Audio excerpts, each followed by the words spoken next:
hay un bosquejo que se titula precisamente Jesús murió por ti, ¿cierto o falso? Esta conferencia que hemos titulado Jesús murió por ti. Hemos puesto algunas Biblias ahí delante de ustedes. Voy a pedir que se acerquen la Biblia más cercana que tengan, la tomen y la abran en la página 1178. Página 1178 de las Biblias rojas que están ahí en las bancas. Tomen la más cercana, compartan con otros si no hay Biblias suficientes. Página 1178. Es Romanos capítulo 5. Romanos capítulo 5. Vamos a meditar sobre algunos versículos de este pasaje, los versículos del 1 al 8 de Romanos. Romanos capítulo 5, versículos del 1 al 8. Estamos en el punto de pensar si verdaderamente todo esto que vimos, todo esto de la cruz, todo esto de la pasión, de la flagelación, todo lo que observamos, si en realidad todo esto fue por nosotros. Porque a lo mejor algunos llegan a pensar, bueno, fue por Jesús mismo. A lo mejor lo hizo en un ambiente heroico por él mismo nada más. No tiene nada que ver con nosotros. La muerte de Jesucristo hace 2000 años no tiene ninguna relevancia para nosotros. Algunos puedan llegar a verlo así. Es más, algunos hasta dijeron, bueno, para mí fue una película más. La cosa es que no fue una película. Alguien me decía, oye, ¿qué película tan controversial? No, es que la vida de Jesús fue controversial, no la película, por favor. La vida de Jesús es una controversia. Simplemente cuando observamos su vida, su testimonio, la manera, la entrega, el amor, las enseñanzas, las cosas extraordinarias en la cruz, y no solamente la muerte en la cruz, la gloriosa resurrección, hacen que la vida de Jesús verdaderamente sea controversial. Pero lo que hemos estado tratando en estos sábados, este sábado y un sábado más, es en esta serie cierto o falso, si verdaderamente Jesús murió por nosotros. Voy a pedirles que leamos juntos, ahí de Romanos capítulo 5, los versículos del 1 al 8. Si no tienen Biblia, no se preocupen, va a aparecer en la pantalla esta porción. ¿Y qué les parece si lo hacemos juntos? Lean por favor conmigo, es Romanos capítulo 5, versículos del 1 al 8. Todos juntos dice así. En consecuencia, ya que hemos sido justificados mediante la fe, tenemos paz con Dios por medio de nuestro Señor Jesucristo. También por medio de Él y mediante la fe, tenemos acceso a esta gracia en la cual nos mantenemos firmes. Así que nos regocijamos en la esperanza de alcanzar la gloria de Dios. Y no solo esto, sino también en nuestros sufrimientos, porque sabemos que el sufrimiento produce perseverancia. La perseverancia, entereza de carácter. La entereza de carácter, esperanza. Y esta esperanza no nos defrauda, porque Dios ha derramado su amor en nuestro corazón por el Espíritu Santo que nos ha dado. A la verdad, como éramos incapaces de salvarnos, en el tiempo señalado, Cristo murió por los malvados. Difícilmente habrá quien muera por un justo, aunque tal vez haya quien se atreva a morir por una persona buena. Pero Dios demuestra su amor por nosotros en esto, en que cuando todavía éramos pecadores, Cristo murió por nosotros. La historia más grandiosa que jamás se haya contado. Hace muchos años, en una tierra de Medio Oriente, algunos piensan que es Irak, Irán, había un hermoso río que servía para formar otros 4 ríos. Y había un gran jardín prístino. En sus exuberantes árboles y plantas tropicales abundaban los frutos deliciosos, de todos los gustos. Un paraíso de pastos y de flores debajo de la bóveda celeste formaban un paisaje imponente. Los pájaros cantores y el sonido de las cataratas producían una encantadora música de fondo. Era la perfección misma, el jardín del Edén, donde el primer hombre y la primer mujer vivían en armonía el uno con el otro y con su Creador, el Trino Dios, Dios Padre, Dios Hijo y Dios Espíritu Santo. De una relación muy estrecha con su Creador. Hablaban con Él tanto como se hablaban ellos mismos. Caminaban con Él en el jardín, reían juntos compartiendo las delicias del paraíso, ya sea festejando el garbo de la gacela o el vuelo impresionante del águila o el bullicio del gorrión. Su comunión con Dios era como la de un amigo querido, como de un padre cariñoso, porque eran una familia. Y por medio de esta relación tenían todo lo que necesitaban. Tenían amor, porque su amor procedía de Dios. Tenían gozo, porque su gozo procedía de Dios. Tenían paz, porque su paz procedía de Dios. No existía hambre, codicia, temor, dolor, porque se sentía la presencia de Dios por todo el maravilloso jardín. Un día sucedió algo terrible. Un ángel rebelde llamado Lucifer, por odio, conspiró para arruinar a la familia perfecta y al mundo que Dios había creado. Lucifer, que había sido echado del cielo porque quería tener dominio sobre su propio reino, sin incluir a Dios, convenció a la pareja humana de que hiciera lo mismo, que también ellos podían ser soberanos, no mandar en no recibir órdenes absolutamente de nadie, y podían vivir un mundo que no incluyera a Dios. Así que los engañó haciéndoles creer que ellos sabían más que Dios, los convenció de que egoísta y pecaminosamente escogieran sus propios caminos, en vez de confiar en los caminos de Dios. Los persuadió a que comieran el fruto que Dios les había prohibido comer. Y así fue que fallaron. Pecaron delante de Dios, y su pecado tuvo consecuencias devastadoras para ellos y para todo su mundo. La decisión pecaminosa de Adán y Eva de rechazar a Dios y sus caminos formó una pared terrible, una pared de muerte que los separaba de hoy en adelante de su Creador y Padre Dios.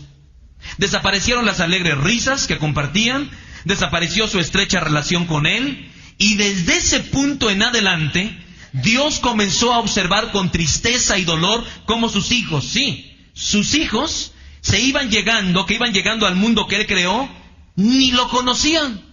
No sabían nada de su amor, no sabían nada de Él, y por ende, no tenían una relación estrecha con Él. Los veía seguir camino, el camino de Adán y Eva, que impedía que cada niño, que cada adolescente, que cada joven, que cada adulto conociera a Dios y sintiera su amor. En ese momento de crisis, Dios ideó un plan. Él no podía relacionarse con el pecado, así que ideó un plan magistral. Envió a su Hijo a nuestro mundo para que fuera como uno de nosotros. Él mismo, una criatura, sí, un bebé humano por nosotros. Él era Dios. Sin embargo, vino hasta nosotros en la matriz de una virgen, como lo predijeron los profetas 700 años antes de que sucediera. Como se enteraron los pastores, y de esta manera cancelar para siempre la maldición, a fin de que pudiéramos nosotros sentir el gran amor de Dios, que hoy en día es la expresión de la cruz. Todo esto fue por ti. Dios autenticó, Dios validó su amor por cada uno de nosotros, y toda esta historia maravillosa nos comprueba algo. Si algo quiere Dios en su corazón, es mantener una estrecha relación con sus hijos. Este es el plan. Por eso cuando pensamos en la cruz, quizá algunos de nosotros decimos, bueno, ¿y qué tengo que ver yo con esto? ¿Exactamente es por mí que sucedieron todas estas cosas? ¿No es más bien un invento, algo que se ha dado, algo que la iglesia ha querido forzar? ¿O verdaderamente Jesús murió por mí? Quiero compartir contigo 5 necesidades esenciales que tú y yo tenemos. Y vamos a observar, según Romanos capítulo 5, que el único que puede satisfacer plenamente esas necesidades es el sacrificio de Jesús. Y tú vas a llegar a la conclusión, si fue por ti, o si fue por algo que él en realidad había pensado y que nunca se le concedió, o fueron solamente sus intenciones personales, o su intento de gloria. Lo vamos a ver la próxima semana en la resurrección. Algunos han dicho, bueno, no, Jesús en realidad no resucitó y en realidad no murió. Vamos a ver todas las posibilidades que hay hasta llegar contundentemente, científicamente, a comprobar la resurrección de Cristo. Así que no pueden perder la próxima semana. Pero en tanto llegamos a este asunto. Hay que descubrir si esto de la cruz tiene que ver conmigo. Porque no, lo que se va a exacerbar hoy en día, los ánimos antisemitas. Por favor, haz un lado eso ahora. Créeme que eso es lo que menos importa hoy en día. Lo que más importa es que entiendas que lo que sucedió en la cruz del Calvario tuvo mucho que ver contigo y obviamente conmigo. Primer pregunta que tengo para ti.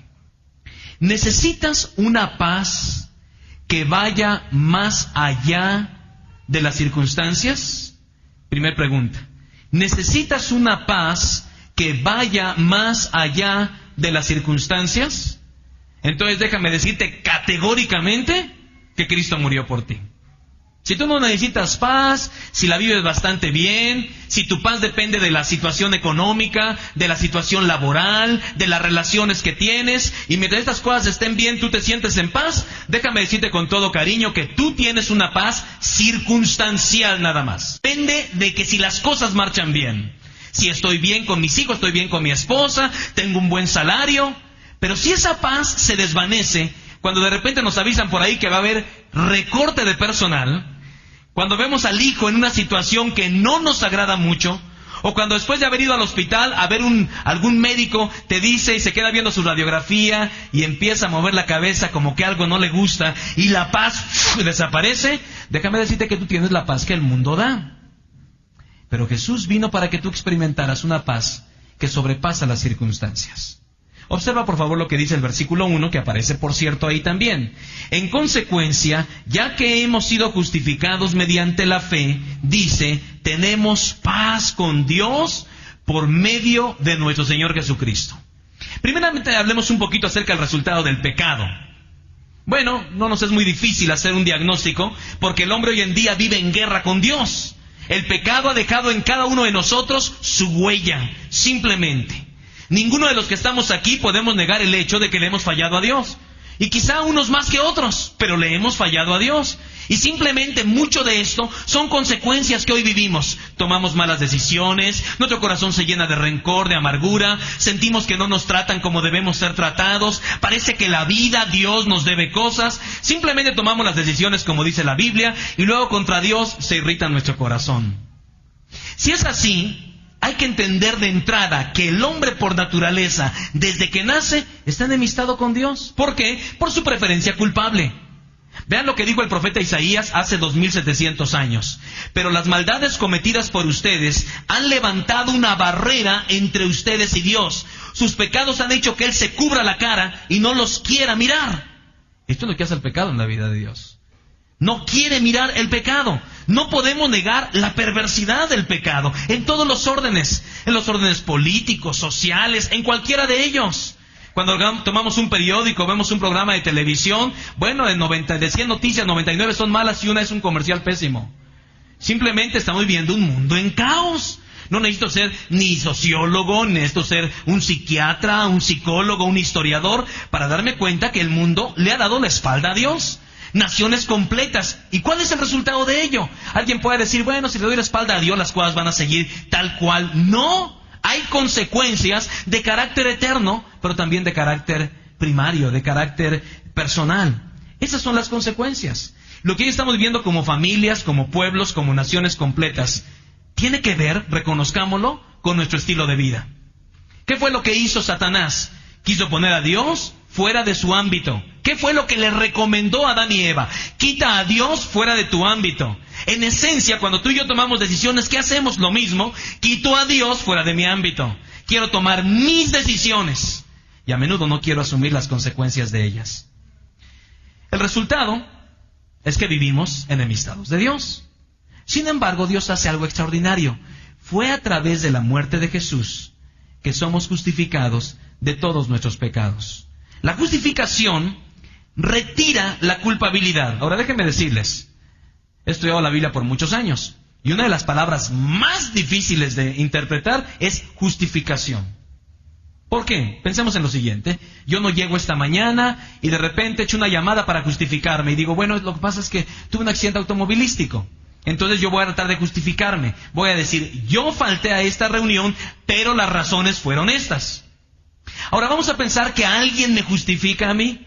Entonces aquí está Pepe enfrente de mí y yo le llamo, oye Pepe, no puedo llegar, y Pepe pasa por donde está el accidente. Entonces Pepe y les dice a ustedes, viene y les dice, sí, yo vengo a justificar al pastor de que no vino porque tuvo un accidente automovilístico. El problema es que cada vez que tratamos de justificar algo, en realidad decimos, no quise hacerlo, pero lo hice finalmente. El asunto de nuestra relación con Dios no es así. No puedo llegar a Dios y decirle, bueno, pues en el fondo yo no quería ofenderte. No, yo le fallé a Dios simplemente. Y además tampoco puede venir Jesús en este caso para decir, bueno, lo que pasa, Señor Dios, es que Él no tenía la intención de ofenderte, cuando en realidad sí tenía la intención de ofenderlo. Entonces, ¿qué significa la palabra justificación? La palabra justificación tiene que ver con la sustitución. Dios me ve a mí como justo, no por lo que yo haya hecho, sino por la justicia de otro, en este caso, de Jesús. ¿Saben? Cuando tenemos problemas personales, no dormimos. Tenemos crisis, vamos con el psicólogo, vamos con el psiquiatra, pensamos que ellos nos van a dar alguna ayuda. Lo que no sabemos es que también estos psicólogos y psiquiatras tienen que tener su propia catarsis y ellos van a otros profesores también para librarse de todo lo que tú y yo les dejamos. Entonces, una fuente confiable tampoco quizá puedan ser. Necesitamos a alguien que pueda llevar nuestra carga y pueda en realidad tomar nuestro lugar. Y ese fue exactamente lo que hizo Jesús. Aquí hay algo más. Cuando el hombre tiene una cesación de amistad, una ruptura de amistad, ahora hay una amistad sincera mediante la justificación en Cristo. Dios jamás será para nosotros alguien neutral. A Dios o le amas con todo el corazón o lo quieres arrojar de tu vida. No puedes estar con Dios coqueteando, ese es el punto. No puedes tener a Dios para ciertos eventos de tu vida.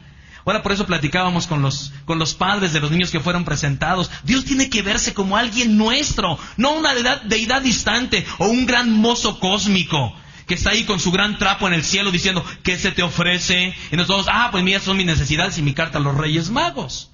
Este no es el Dios que queremos proclamar en este lugar. Es un Dios que está interesado en todos los órdenes de nuestra vida y especialmente para darnos paz. Es el peor de los enemigos o el mejor y más maravilloso de los amigos. Y alguien dirá, ¿pero cómo se logra esta justificación? Bueno, se logra mediante la fe. Dice ahí, justificados mediante la fe tenemos paz. Alguien dirá, bueno, pues yo tengo fe. De hecho, México está catalogado como un pueblo de mucha fe. Pero aquí lo importante no es la cantidad de fe. Lo importante es en qué estamos creyendo. Yo puedo tener mucha fe en el dinero, mucha fe en mis fuerzas, mucha fe en mi capacidad, mucha fe en mi religión. Y todas estas cosas se acaban, querido. ¿En qué estamos depositando nuestra fe? No es la cantidad de fe, es aquello en lo que estamos creyendo.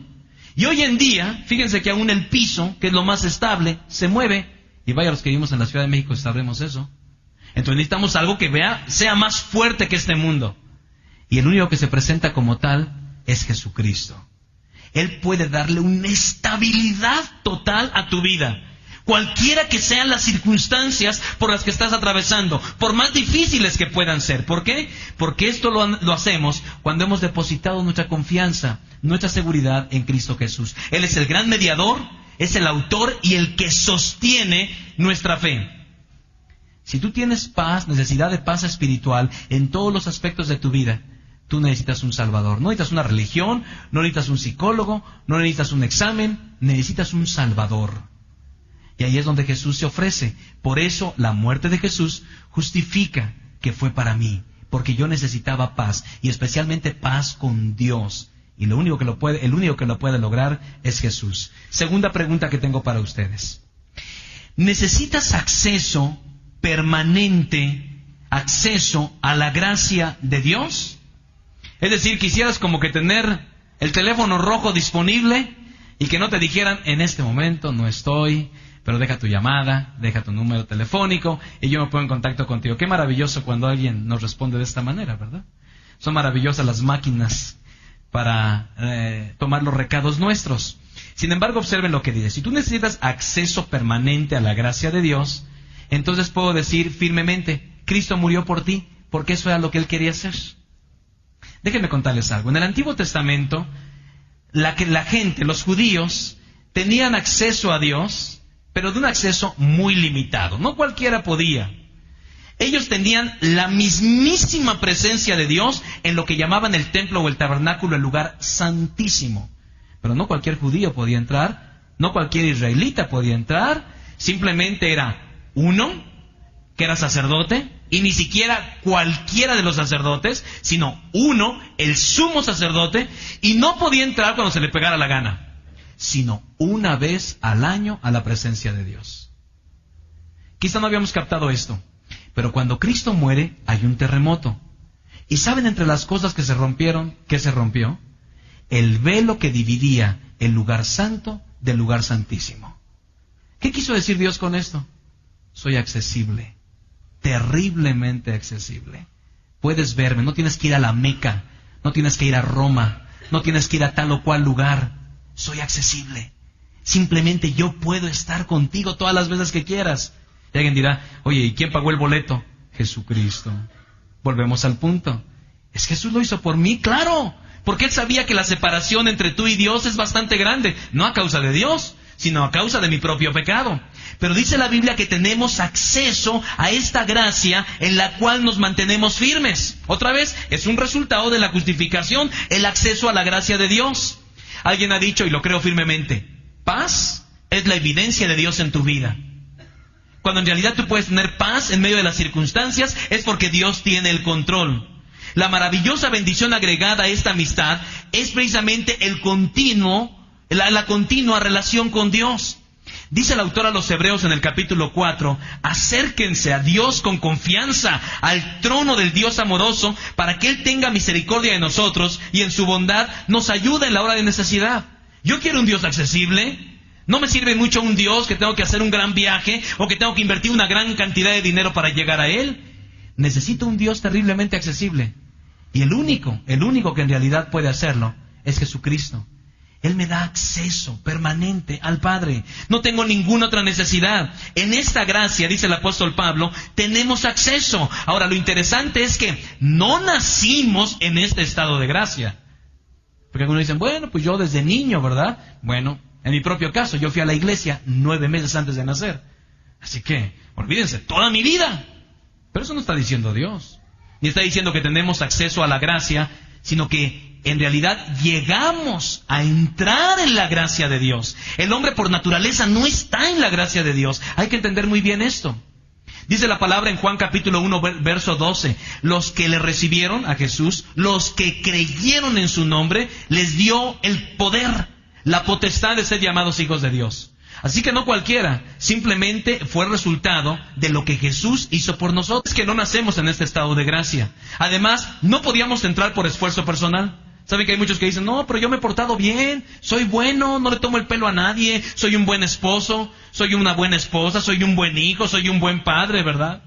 Estaba recordando a aquella persona que estaba discutiendo, es una historia ficticia, obviamente, una persona que está en el infierno con otro y está reclamando todas estas cosas. Yo no debo estar aquí. ¿Por qué? Porque siempre fui un buen padre, un buen esposo, un buen trabajador, siempre fui honesto, nunca dejé de pagar mis impuestos, bla, bla, bla, bla. Y dice, bueno, pues, evidentemente hay un problema, ¿no? Y el otro le dijo, ¿y tú por qué estás aquí? Si yo por la misma razón que tú, por mentiroso, ¿no? Entonces, creo que este es parte de nuestro problema. Si somos lo suficientemente honestos, vamos a reconocer que necesitamos entrar a esa gracia no por nuestras buenas obras. Tenemos acceso, tenemos libertad, tenemos derecho a entrar al lugar santísimo gracias a Jesús. Gracias a Jesús, gracias a la muerte de Jesús.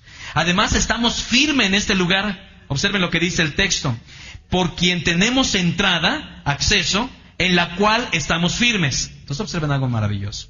Quien entra a la gracia de Dios, permanece todos los días de su vida en la gracia de Dios. Dice, entramos en lo que estamos firmes. ¿Quién dirá, cómo vamos a entrar en lo que estamos firmes? Bueno, simplemente nos da la idea de que estamos firmemente puestos, seguramente instalados. No solo como soldados que guardan a salvo su posición, sino como peregrinos que caminamos seguros de que vamos hacia el lugar con Dios. Esto nos habla de progresión, de cambio, de forma de ser. Cuando estamos en la gracia, todas las cosas van siendo nuevas. A lo mejor has llegado acá y tienes algunos problemas interpersonales, algunas preguntas, algunas luchas personales. Dice Jesús, yo soy el único que puede hacer nuevas todas las cosas, pero las sigo haciendo nuevas. ¿Saben que lo único constante en la vida es el cambio? ¿Están igualitos que hace 20 años ustedes? Y ni van a estar igual después de 20 más. El cambio. Y dice la Biblia que el que esté en Cristo, nueva criatura es. Hay un cambio constante. ¿Quieres verdaderamente una aventura de fe? No de un personaje mitológico, ¿verdad? Sacado de una cruz romana hace 2000 años, no. Sino de un Dios que hoy vive y quiere transformar tu vida. Ese es Jesucristo. Tú le recibes y Él va a hacer nuevas absolutamente todas las cosas. Y vas a permanecer en la gracia de Dios, en la cual nos mantenemos firmes. Qué bendición que no tengas que hacer viajes largos ni peregrinaciones. Porque a través de lo que Jesús hizo en la cruz, ya nada de eso es necesario. Tercer pregunta. ¿Necesitas esperanza en estos tiempos de incertidumbre? ¿Necesitas esperanza en estos tiempos de incertidumbre? Bueno, entonces tengo una respuesta. Jesús murió por ti, seguramente. Quiero que nos imaginemos en medio de un largo viaje. Hemos estado extraviados, pero de repente somos encontrados, somos rescatados y ahora se nos ha dado la certeza de que el dueño de la vida camina con nosotros el resto del camino. Esto debe ser para nosotros algo extraordinario, motivo de descanso y de agradecimiento. Pero hay algo más que nos debe emocionar. Tiene que ver con que hemos sido invitados a estar permanentemente en la casa del Rey, en la casa de Dios. A esto se le llama esperanza de la gloria de Dios. Hay un hermoso pasaje en 2 Corintios 13:18 que dice: por eso todos nosotros, ya sin el velo que nos cubría la cara, somos como un espejo que refleja la gloria del Señor, y vamos transformándonos a su imagen misma, porque cada vez tenemos más de su gloria, y esto es por la acción del Señor, que es el Espíritu. ¿Me dejan decirles todas las cosas que podemos tener las personas que vivimos con la esperanza cifrada en Cristo Jesús? Vean algunas de ellas. Nuestra esperanza, en primer lugar, está cifrada en estar más allá de toda condenación. ¿Saben qué eso dice la Biblia? No hay ninguna condenación para los que están en Cristo Jesús. Cuando tú has hecho una decisión por Cristo, no se pueden levantar las manos acusadoras, pero es que tú, ninguna condenación, dice Romanos 8:1. Estás libre de la ley. Es que tengo que guardar la ley, tengo que portarme bien, tengo que hacer... No es cierto. Eres libre de la ley. Algo más. Estás cerca de Dios. Eso es lo más maravilloso. Tienes comunión directa con el Padre. Algo más. Eres libre del poder del mal. Alguien dirá, ¿y cuánto poder tiene el enemigo sobre mi vida? Pues el que tú le des. Pero si estás pegado a Cristo, simplemente Él no tiene ningún poder. Y aunque quiere establecer derechos sobre ti, estos han sido rotos a través del sacrificio de Jesús en la cruz del Calvario. Él no puede reclamar nada de los hijos de Dios. Simplemente esto fue el resultado de la muerte de Jesús. Algo más, eres miembro de su reino eterno. Algo más, eres justificado. Otro, eres perfecto. Te han adoptado. Tienes acceso a Dios en cualquier momento. Eres parte de su sacerdocio. Jamás te abandonará. Tienes una herencia imperecedera. Eres partícipe con Cristo en la vida. Todo esto tienes. Además tú eres miembro de su cuerpo, pámpano en la vid, piedra en el edificio, novia para el esposo, sacerdote en la nueva generación y una morada del Espíritu Santo de Dios. De todas estas cosas tú puedes recibir gracias al sacrificio de Jesús. Entonces alguien dirá, ¿y fue acaso por mí? Claro, tú no tendrías nada de esto por esfuerzos personales. Simplemente es el resultado de lo que Dios ha hecho y sigue haciendo. Dice que la esperanza no avergüenza, ¿eh? El único que puede dártela es Jesucristo. Una cuarta pregunta tengo para ti. ¿Necesitas una nueva perspectiva de la vida? ¿Una manera distinta de ver la vida? Entonces Cristo murió por ti, porque eso vino, a darle una nueva perspectiva a nuestra vida. Observen lo que dice el texto bíblico. Y no solo esto, sino que también nuestros sufrimientos, porque sabemos que el sufrimiento produce perseverancia. La perseverancia, ¿qué dice? Entereza de carácter, la entereza de carácter, esperanza, y la esperanza no nos defrauda porque Dios ha derramado su amor en nuestro corazón por el Espíritu que nos ha sido dado. Entonces observen por favor las cosas que tenemos a través de Cristo. Nuestra manera de ver la vida es transformada por medio de lo que Jesús hizo por nosotros. Ay, tengo tantos problemas, ay, tantos sufrimientos, ay, parece que las cosas no marchan bien. ¿Cómo ves la vida? ¿Cómo ves la vida? ¿La ves como una oportunidad para crecer y ser mejor? ¿O la ves como una oportunidad para que el Dios deísta o el Dios del siglo XVII, los ingleses decían, sí, Dios existe, pero es como un gran gigante que tiene pisadas de hierro y que va pisando a su paso a todas sus criaturas? Algunos creen así. Mas cuando Cristo llega a tu vida, tienes una perspectiva distinta. Los paradigmas cambian, los mapas mentales cambian. Empiezas a ver la vida como el instrumento de Dios para formar su carácter en ti. Nuestra manera de ver la vida es transformada por el efecto de la justificación. Noten lo que dice la Biblia. No dice a pesar de la tribulación, no dice en la tribulación. Esto es un cambio. Él no está diciendo que a pesar, que uno diga, bueno, está bien, voy a tener que pasar por esta enfermedad. Bueno, está bien, si me voy a quedar sin trabajo, ni modo. No está hablando de esto. Él está diciendo, en la tribulación, no a pesar de la tribulación. El cristiano tiene la firme esperanza de que Dios está viendo por él. Ya escuchamos el testimonio de Tamar y de Jesús, fue extraordinario. ¿Y dónde está ese doctor que los acompañó todo el tiempo? Bueno, evidentemente era Dios que estaba con ellos. Eso lo puede hacer Dios en tu vida. Simplemente ayudarte en los momentos de aflicción. ¿Han leído el Salmo 23? Dice, aunque ande en valle de sombra de muerte, no temeré. No dice, aunque esté en el valle. Dice, aunque ande. ¿Por qué? Porque el cristiano no se queda ahí, lamiéndose las heridas, ¿verdad? Estructurando en la miseria. ¡Ay, pobre de mí! Algún día las cosas van a cambiar. No. La esperanza que tenemos es que caminamos en el valle. No hacemos casa de campaña en el valle. No nos detenemos en el valle. No empezamos a estructurar miseria en el valle. Seguimos caminando. Porque sabemos que, aunque pase por valle de sombra de muerte, no voy a temer porque tú estás conmigo. La gran diferencia es esta. Y esto es lo que ofrece Cristo en la cruz. Por eso cuando dicen, bueno, ¿y eso de la cruz tiene que ver conmigo? Sí. Tú tienes necesidad de tener una perspectiva distinta de la vida. Solo Dios lo puede hacer. La manera cambia. Nuestra visión de las cosas incluye... Vamos a ver algunas cosas para que llenen sus bosquejos. Número 1, la tribulación produce paciencia. ¿Qué significa esto? Los problemas te van a dar no la oportunidad de que seas aniquilado, sino la oportunidad de crecer en tu fe. Por eso es materia de gozo, ya que la paciencia, por muy mala, los problemas por muy malos que puedan ser, simplemente para el cristiano van a hacer que crezca en su dependencia de Dios. ¿Cómo puedes darte cuenta si caminas cerca de Dios o en tus fuerzas? ¿Sabes cómo? Por los resultados. Si después de pasar por una prueba quedas aniquilado, amargado, necesitas terapia, lo hiciste en tus fuerzas. Cuando tú estás dependiendo de Dios, de las tribulaciones, tú sales fortalecido, sales mejor. Todo depende de qué intensidad sea la llama en tu vida. Yo puedo tener una vela y soplarle, se apaga. O puedo tener una fogata y soplarle, se aviva. Entonces los problemas no son los que necesariamente nos hacen peores o mejores. Simplemente es mi capacidad de depender de Dios. De decir, estoy tan pegado a ti que cualquiera sea la circunstancia, tú vas a transformar todo esto en perseverancia, en constancia para mí. Segundo, la paciencia produce carácter probado. Es como entrar en el crisol de la aflicción. La paciencia va a aquilatar el carácter probado de Dios. Eso es lo que hace la diferencia entre uno que acaba de ir al ejército y un veterano de guerra.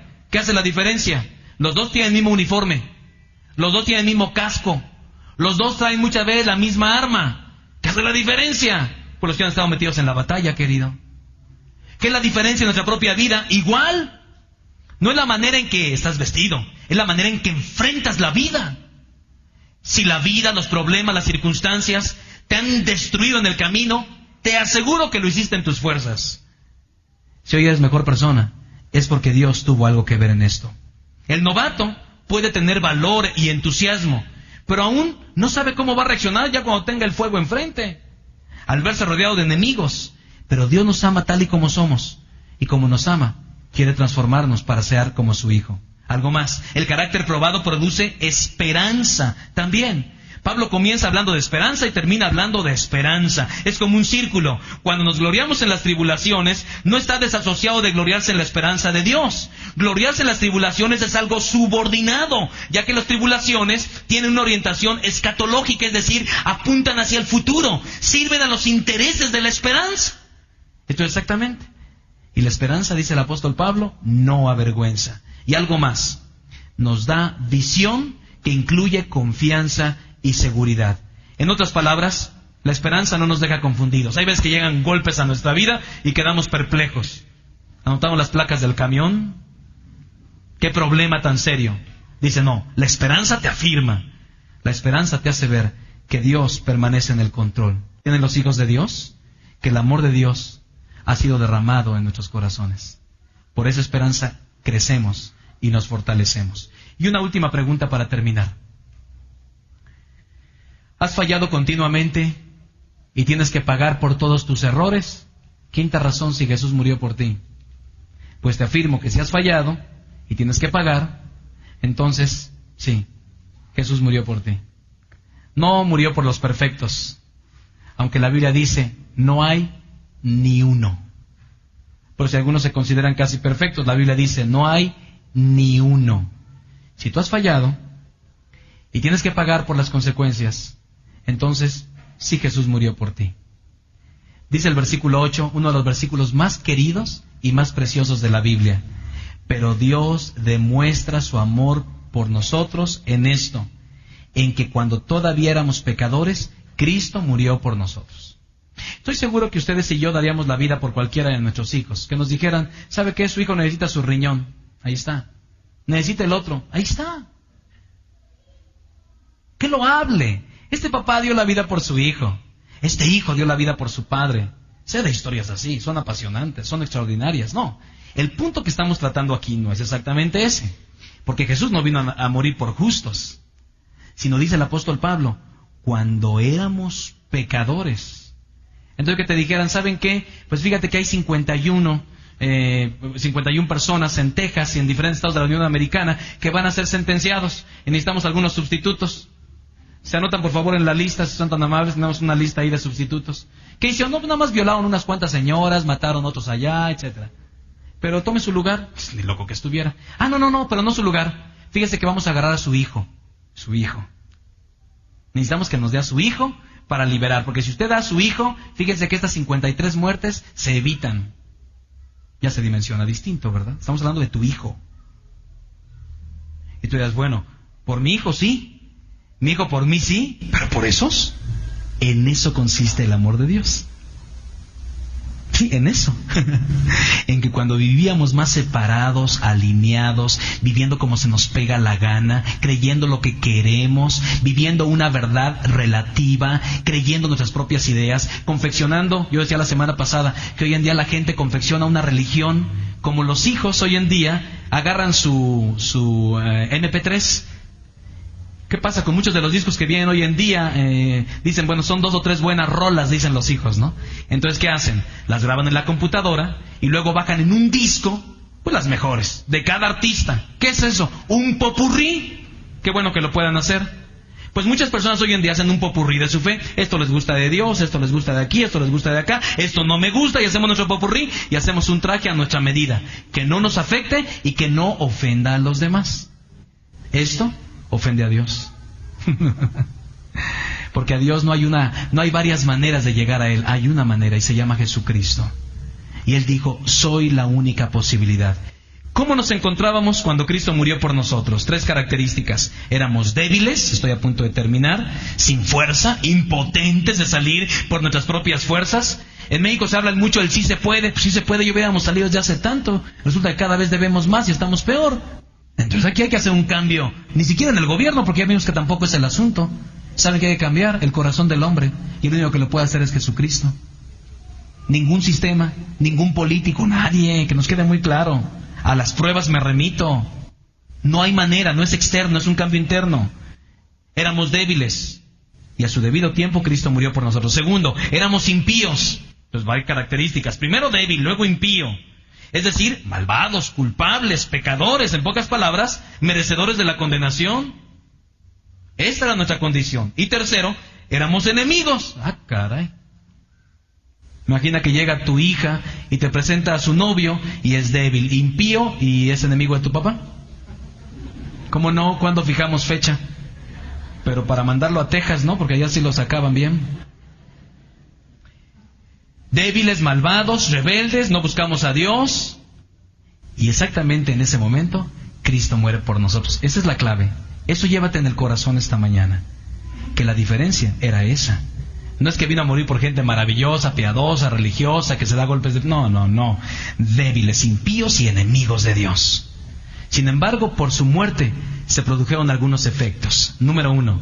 Justificados en su sangre, somos libres de la ira de Dios. Esto fue lo que hizo. somos libres de la ira de Dios. ¿Por qué?